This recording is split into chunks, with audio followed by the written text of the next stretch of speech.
It wasn't born to race, it was born to arrive. The Honda Transalp is that bike that doesn't recognize limits, pavement, gravel, mountains, or endless journeys. While others were left behind, it kept going. Simple, reliable, and with an adventurous spirit that inspired generations. How did such an unassuming bike end up becoming a travel legend? Today I'm going to tell you the story of the Transalp, the companion that always comes back.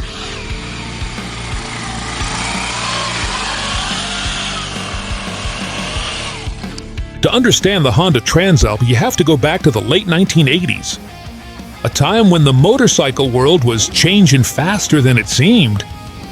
Japanese brands were in the middle of a technological war, releasing bikes that were faster, more aggressive, and more focused on pure performance. Sport bikes dominated the conversation, the magazines, the covers. Everything revolved around speed and power. But at the same time, in a completely different part of the world, something just as important was happening in the motorcycle scene. Off-road riding was exploding in popularity, driven by competitions like the Dakar Rally, big, rugged bikes. Machines capable of crossing deserts, mountains, and thousands of kilometers without giving up. That started to spark a new idea in the minds of many riders: adventure. And that's where Honda comes in. Like so many times in its history, Honda didn't set out to make the fastest or the most extreme bike. They didn't want to just copy what was already out there either. What they did was something much smarter. They watched how people actually used their bikes and designed a machine based on that. Honda understood that most riders don't live on a racetrack or in the desert. They live in cities, they travel, they explore, they improvise. And they needed a bike that could go with them through all of that without any hassle. Not an extreme machine, but a reliable, versatile tool ready for many situations. And from that idea, from that gap in the market, and from that unique way of understanding motorcycles, something was about to be born that would end up defining an entire segment. In 1987, the Honda XL600V Transalp was born, and from the very beginning it was clear that this wasn't just another bike in Honda's lineup, because even its name said it all. Transalp comes from Transalpina, crossing the Alps. It wasn't an aggressive name, it wasn't a sporty name. It was a name that spoke of travel, of distance, of real adventure. Honda wasn't selling speed, they were selling an idea. To go far without worrying about the road.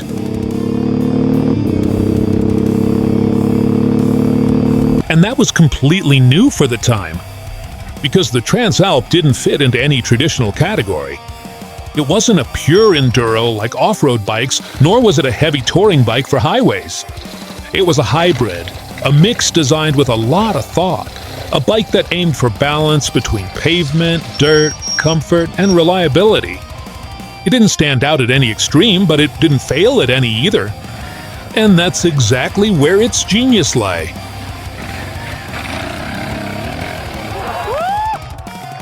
The concept was simple, but revolutionary. A bike that could do everything without becoming complicated. One you could use every day without getting tired, but that would also let you travel thousands of miles or take a dirt road without fear. Honda didn't want you to have to choose between uses. They wanted you to have a bike that could adapt to all of them. At the very heart of this machine was its impressive engine, a 583cc liquid-cooled V-twin, which was specifically designed more for smoothness than for pure power, pure and simple. It wasn't an engine that tried to impress you with numbers. It wasn't radical. It wasn't explosive, but it had something much more important: a linear power delivery, usable torque from low routes, and an extremely refined operation. It was an engine that didn't demand anything from you. It just worked.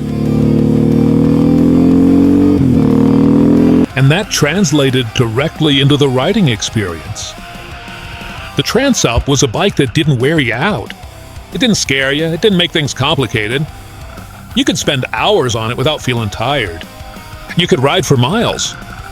Broken roads, dirt, or city streets, no matter what, the bike never complained. It was predictable, reliable, and extremely easy to handle, even for riders with little experience. But beyond the technical aspects, what really defined the Transalp was its philosophy.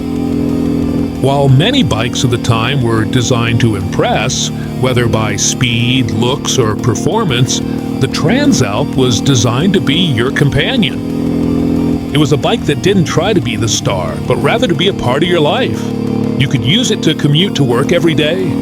You could load it up and head out on a trip with no set destination, of course. You could take it down dirt roads on your own just out of curiosity. And best of all, it did all this without complaining, without breaking down, and without asking much in return. While other bikes lived on the edge, the Transalp lived in the real world.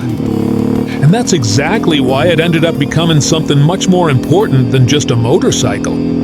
It became a travel companion for thousands of people around the world.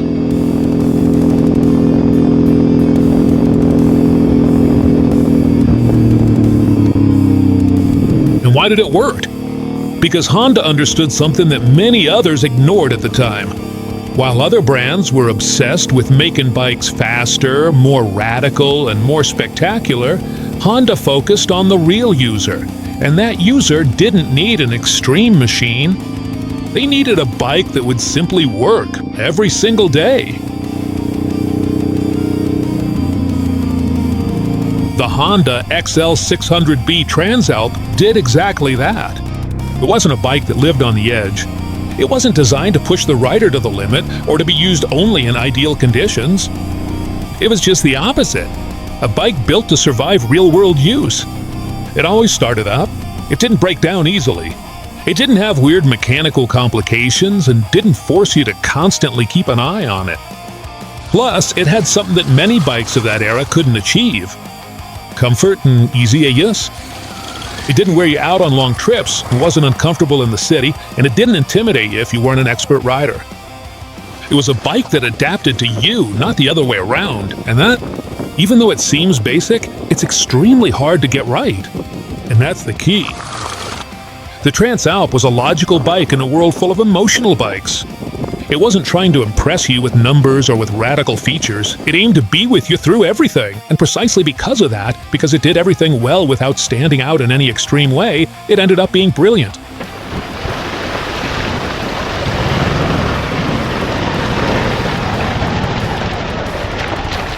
In the year 2000, the Honda XL600V Transalp arrived, and Honda once again proved something that few brands know how to do well: evolve without breaking what already works.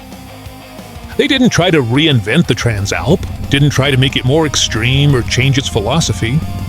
What they did was refine it, improve it, and adapt it to a new decade without losing its identity. The most important change was in the engine. Now it had 647 cubic centimeters, with an increase in power and, above all, better overall response. It wasn't a radical leap, but it definitely felt fuller, more capable on the road, and a bit more comfortable for traveling with luggage or a passenger. Even so, Honda was very careful. They didn't want to turn it into an aggressive bike. It remained smooth, progressive, and easy to handle. That calm character stayed intact. Plus, key details were improved to make the experience more modern. Better carburation, more refined operation, and an overall feeling of greater solidity. It was essentially the same bike, but more polished, more mature. Like Honda had taken the original Transalp and perfected it with years of experience. As for the design, there were also important changes. The Transalp 650 looked more modern and robust, with updated lines and a more imposing presence, but without going overboard. It still had that classic, functional, and unpretentious style that defined the series. It wasn't a bike that tried to draw attention, it was a bike that inspired confidence.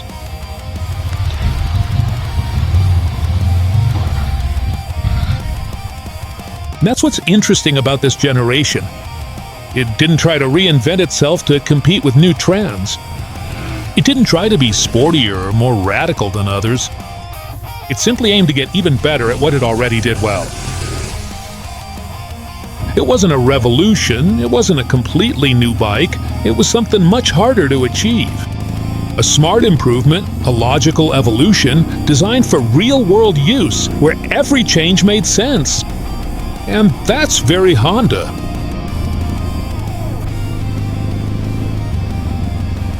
In 2008, the Honda XL600V Transalp arrived, and with it, the Transalp truly entered a new era. It was no longer just an evolution of what came before, it was an adaptation to a world that had changed. Motorcycles were starting to become more technological, safer, and more focused on road use. And once again, Honda did what it does best, adapting without completely losing its essence. The most important change was the addition of electronic fuel injection, leaving carburetors behind. This improved fuel consumption, engine response and power, and reliability in different conditions. On top of that, the engine displacement was increased to 680 cc, which gave it a bit more power and better performance on the road, especially at higher speeds or when carrying a load. Another key point was the introduction of ABS brakes, which clearly showed the focus of this new Transalp. More safety, more control, and a bike designed for broader use on the highway. It was no longer just a versatile trail bike, now it was also a more modern motorcycle, ready to meet the standards of the European market.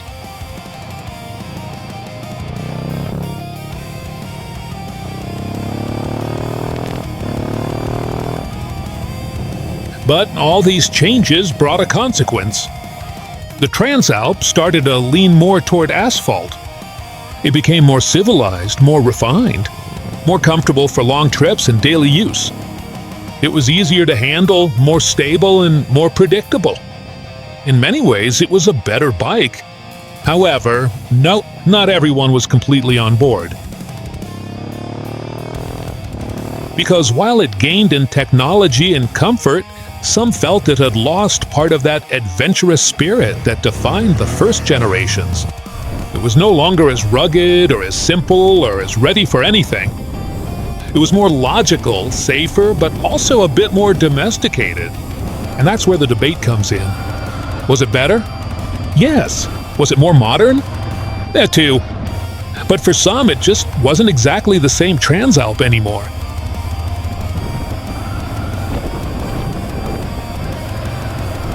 And suddenly, it disappears. The Transalp. Production stops, the market changes, bikes become more specialized, and the philosophy of doing everything well starts to fade away. But in 2023, Honda decides to bring back a name that many already considered history, the Honda XL600V Transalp. And from the very beginning, it's clear that this isn't just a simple continuation. This new Transalp is a complete reinterpretation. It enters a totally different era. Losing the classic V engine, it now has a parallel twin engine. With over 90 horsepower, a figure unimaginable for the first generations. On top of that, it features advanced electronics, riding modes, traction control, ride-by-wire throttle, everything the modern market demands today. It's no longer a simple bike, it's a technological motorcycle. And in objective terms, Honda did a great job. The 750 is faster, more capable on the road, safer, and much more competitive against current rivals. It's a bike that can travel, handle light off-road, and hold its own in any scenario. On paper, it's better in every way, but here's where the most interesting and also the most controversial point comes up. Because for many users, the Honda Transalp 750 is divisive. A lot of people feel that the brand prioritized cost savings over real adventure. The 92 horsepower engine is brilliant and flexible, but the bike comes bare from the factory. To have a bike that's even minimally protected for travel, the user has to spend thousands of extra dollars on basic accessories like the skid plate, engine guards, hand guards, or the center stand, items that come standard or in much cheaper packages on several of its direct competitors. Thank you. They're already included as standard or in much more affordable packages. Another critical point is the use of tube-type rims instead of tubeless systems. For the modern traveler, getting a flat tire on a deserted road and having to remove the entire wheel to patch an inner tube is a needless technological step backward. It's an unnecessary technological regression. On top of that, there's the lack of cruise control, an omission that feels like a business strategy to avoid overshadowing the Africa Twin.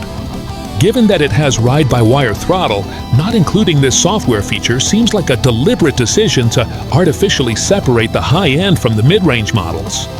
Finally, the limited suspension rounds out the list of criticisms. Even though Showa is a prestigious brand, the lack of adjustability in the front fork makes it impossible to precisely adapt the bike to the weight of your luggage or the type of terrain. A lot of riders out there feel that the Transalp 750 is truly a fantastic road bike with an adventurous aesthetic and a 21-inch wheel, but it seems to lack that rugged toughness and the technical features that define the original spirit of the models from the 1990s.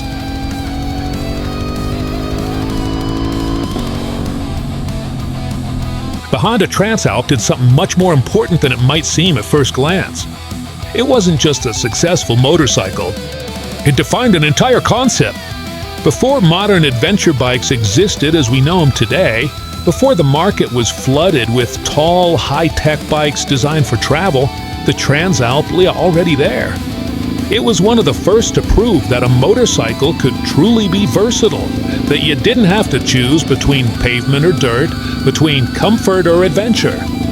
It could be all those things at the same time. A bike you could use every day, that would take you to work, that lets you travel thousands of miles. And it didn't get scared when the pavement ended, and most importantly, it did all this without being extreme. It didn't need absurd horsepower figures, racing suspensions, or complicated technology. Its strength lay in something much simpler and much harder to achieve: being reliable, usable, and consistent in any situation. It was a bike designed for the real world, not to impress on a spec sheet.